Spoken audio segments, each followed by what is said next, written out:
Buenas tardes, nosotros somos el grupo de segundo trimestre de Ingeniería Biomédica, la cual cursamos en la Universidad Nacional Experimental Francisco de Miranda. El día de hoy venimos a hacer un podcast acerca de la bioseguridad con el invitado especial, el ingeniero Francisco Rangel. A partir de ahora, le paso la palabra. Un gusto, me presento, mi nombre es Johnny Sánchez y quisiéramos empezar este podcast haciendo la siguiente pregunta. ¿Qué tecnologías se utilizan para esterilizar los equipos médicos? Hola muchachos, buenas tardes, ¿cómo están?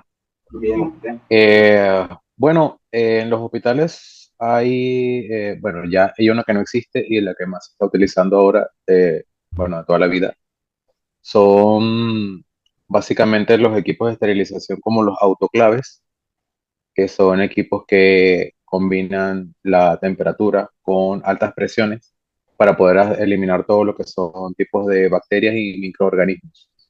Existe no sé si en Venezuela todavía existe, pero creo que eso estaba como, ya lo estaba normatizando como para que ya no se utilizara más, que es la esterilización por óxido de etileno. Se meten todos los implementos en una bolsa, se rompe una cápsula de óxido de etileno, se deja reposando cierto tiempo y luego ahí, o sea, hay un proceso, hay una eliminación de microorganismos por barrido del gas, del químico.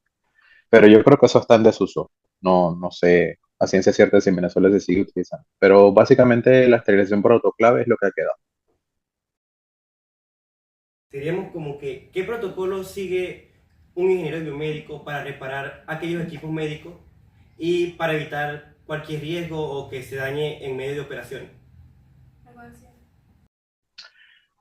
Mira, un protocolo eh, para reparar un equipo médico va a depender primero del equipo que estén reparando en el momento, segundo, la institución donde estén trabajando, porque las instituciones tienen ciertos protocolos que son estandarizados, digamos, para todos, y hay instituciones que tienen sus propios manejos de reparación.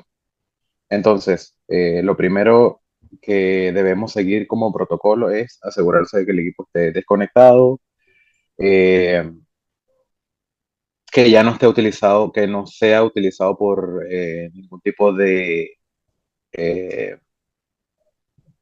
que no esté utilizando el servicio clínico, que no lo esté utilizando. Deben asegurarse que el equipo esté correctamente desinfectado. Es decir, nosotros como ingenieros biomédicos nos preocupamos de que si el equipo no está desinfectado, tratar de no recibirlo, porque eso es responsabilidad del servicio que lo esté utilizando. Luego vienen protocolos de inspección que los puede elaborar el mismo servicio. Y la parte más crucial es leer los manuales para saber qué es lo que indica el fabricante. Eso es lo que se hace primero antes de poder elaborar, digamos, un protocolo de reparación. ¿Y cómo podemos saber nosotros cuando un equipo está esterilizado? Mira, quizás eso sea un poco de buena fe del servicio, pero ustedes tienen que asegurarse de ir o sea, si lo van a retirar ustedes, preguntar bien, preguntar bien si el equipo está correctamente desinfectado, pero nosotros como ingenieros tenemos que tener el autocuidado y pensar que si el equipo lo recibieron en equipos médicos y lo dejaron ahí, es simplemente pensar que todo equipo no está desinfectado hasta que se demuestre lo contrario. Entonces, sí o sí utilizar los implementos de seguridad y por si acaso tener a la mano un paño con cloro y o alcohol, según sea el caso que recomienda el fabricante, para poder manipularlo después. Estos protocolos los visualizó tanto acá en Venezuela como en Chile. O sea, fueron los mismos lineamientos a seguir. Son similares, pero en Venezuela hay otro tipo de normativa. O sea, la normativa se va a regir directamente por cada servicio de salud. Entonces, sí comparten ciertas similitudes, pero hay cosas en las que difieren. Por ejemplo, el tipo de tratamiento y manejo, quizás en algunos sitios sea diferente dependiendo de cada país, pero desconozco un poco la normativa y el manejo de esta información a manera de Venezuela porque yo nunca ejercí allá. Entonces no Oh, sabría decirte una comparativa. hola, un placer. Mi nombre es Ariana Mora y yo le quiero preguntar con respecto a los riesgos eléctricos, ¿por qué considera que es peligroso que un equipo presente una fuga eléctrica? Mira, yo creo que partiendo de lo más básico, que es que si un equipo presenta una corriente de fuga, primero podemos alterar la medición, si es un equipo de medición o de monitoreo. Segundo, se puede haber un golpe de corriente y dañar algún componente electrónico, pero yo creo que eso sería como lo más insignificante. Lo más importante es que el equipo vaya a presentar un riesgo vital para el paciente o para el usuario, en este caso el personal clínico. Al haber una fuga de corriente, digamos, si hay un paciente involucrado, dependiendo de la clase de equipo que sea, eh, podemos estar propensos, o bueno, nosotros no, pero como usuario o como paciente, ellos pueden estar expuestos a descargas eléctricas y bueno, son pacientes que a lo mejor presentan alguna enfermedad de complejidad y se pueden complicar y bueno, lo más crucial, yo diría que eh, lo más peligroso sería una fuga de corriente o una chispa en quirófano con los gases anestésicos. Eso puede presentar un riesgo de explosión. Entonces, es bien interesante el tema de la seguridad eléctrica. Y con respecto a la seguridad, ¿por qué considera usted que es inseguro desconectar las alarmas de equipos médicos? Bueno, sí siento que sea inseguro, pero en este momento yo no, o sea, yo no he manipulado ningún equipo médico te permita, que te permita desconectar una alarma y poder seguir utilizando el equipo. Son como, o sea, puedes desactivar la alarma sonora, pero siempre va a sonar. Pero no como Que se pueda. desactivar la alarma para seguir usando, para seguir manipulando el equipo. Yo no, o sea, yo creo que ya hay una normativa que impide que esos equipos que en algún momento se podía Desactivar. exista, pero que puedas desactivarlo. No creo que. Se desactiva por sí sola. Exacto, o sea, si un equipo médico da una alarma, tú la puedes silenciar, pero va a sonar, sí o sí, y con el tiempo va a volver a sonar. Pero no, en sí, yo creo que eso es uno de los riesgos que ya muy poco existen en el mundo de la ingeniería biomédica porque estamos tan avanzados que ya los equipos no te permiten desactivar o desconectar una alarma. Hola, buenas noches. Mi nombre es Franiel García. O sea, yo quería preguntarle qué podría ocurrir si una persona repara un equipo médico sin estar capacitado. Bueno, lo que podría pasar, muy seguramente no va a saber qué hacer, eh, no va a tener el conocimiento ni la expertise para poder identificar la falla. Lo más probable es que si el equipo llegue por una falla y se ponga a manipular el equipo, el- la persona que no está capacitada se pone a manipular el equipo, lo más probable es que no logre resolver nada o termine dañando más el equipo de lo que está. Ok, otra pregunta también sería que ¿cuál cree usted que son los riesgos laborales más comunes en el área de biomédica? Mira, nosotros aquí, por lo menos en la empresa, que nos regimos por la normativa chilena, eh, clasificamos los riesgos principales en 7. Justamente estoy trabajando en una, en una encuesta que engloba los 7 riesgos que nosotros consideramos que son más importantes, que son biológicos, físicos, químicos, psicosociales, biomecánicos, condiciones de seguridad y fenómenos naturales. En ese orden, yo creo que en ese orden de importancia.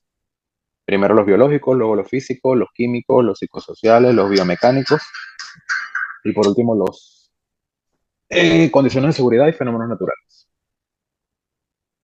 Bueno, buenas noches, mi nombre es Diego Medina y yo quería reformularle la pregunta acerca de qué es un mapa de riesgo en el contexto de la ingeniería biomédica.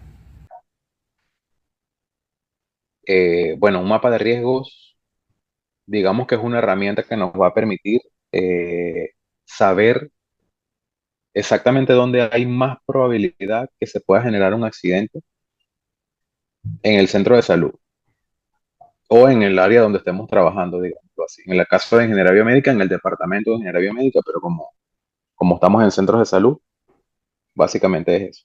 Bueno, básicamente, como tú dijiste, ¿cómo tú reformularías un mapa de riesgo dentro de tu unidad hospitalaria? Bueno, lo primero sería como identificar focos. Por ejemplo, focos de explosión, riesgos eléctricos, panel o tableros eléctricos, digámoslo así, sitios propensos a focos de infección, eh, dónde colocar o dónde no colocar extintores, eh, áreas donde hay mucho tráfico de personas, por ejemplo. Eso básicamente. Lo dejo con mi compañera Rosa que le va a hacer una pregunta acerca de lo que es la bioseguridad. Como anteriormente estaba mencionando acerca de los distintos riesgos que hay, me gustaría saber si podría explicar principalmente qué es la bioseguridad. Que es que se cortó, disculpa. Teniendo en cuenta, dentro del contexto en el que estamos conversando, mencionó usted anteriormente los riesgos biológicos. En relación un poco a eso, me gustaría saber si puede explicar lo que es la bioseguridad. Ya, ahora sí. Yo te diría que son como procedimientos que se aplican para prevenir riesgos de exposición ante agentes peligrosos, bien sea químicos, biológicos. En ese sentido son como un conjunto de normas que permiten el uso adecuado de los equipos de protección y la correcta desinfección de superficies según los materiales y la clasificación. También escuché que estuvo trabajando con lo de los riesgos, la seguridad en el trabajo. Me gustaría, si tuviera algún consejo que pudiera dar a los hospitales acerca para mejorar su enfoque en la bioseguridad, ¿cuál sería? El mejor consejo que le podría dar como trabajador de la salud es no escatimen en gastos en cuanto a elementos de prevención de prevención de riesgo biológico y fomentar mucho el autocuidado. Fomentar mucho el autocuidado y entender que cualquier cosa que esté en una institución hospitalaria es considerado riesgo biológico, desde que entras a la puerta del hospital o al centro de salud hasta que te retiras. Entonces yo creo que ese es el consejo principal que les podría dar. Entiendo. También en referencia a esto me gustaría saber si para finalizar el podcast podría darnos algunos ejemplos concretos en los que participa o es importante la bioseguridad dentro de lo que es el contexto de ingeniería biomédica. Mira, algún ejemplo concreto eh, es justamente lo que comentaba anteriormente, lo que comentábamos acerca de los equipos que vienen desinfectados o no vienen desinfectados. Esto es una vivencia de un compañero que trabajó, bueno, trabaja en la base de Colombia haciéndole desinfección a las bombas y él, con todos los implementos de bioseguridad que él o sea, nosotros en la empresa usamos guantes, usamos mascarilla, usamos eh, lentes de protección, bata descartable y con todos esos elementos de seguridad que él tenía, estaba desinfectando un equipo y lamentablemente el equipo venía infectado y el compañero se complicó y le dio meningitis por una bacteria que agarró de un equipo porque no venía desinfectado.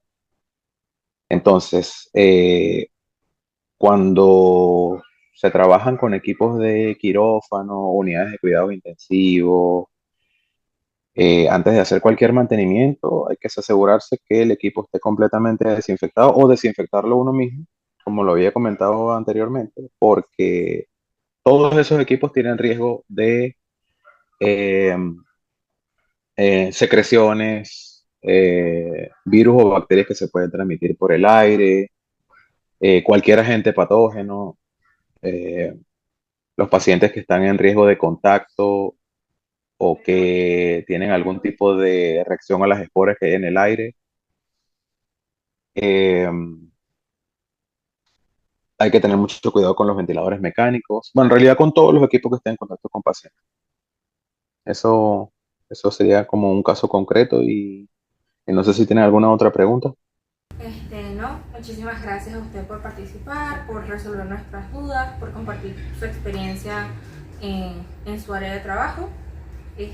Vamos a dar ya por finalizada el podcast. Ya no hay ninguna pregunta, pero igualmente le agradecemos mucho su participación. Gracias a ustedes, chicos. Que les vaya súper bien. Igualmente, Gracias. gracias. Gracias, chao.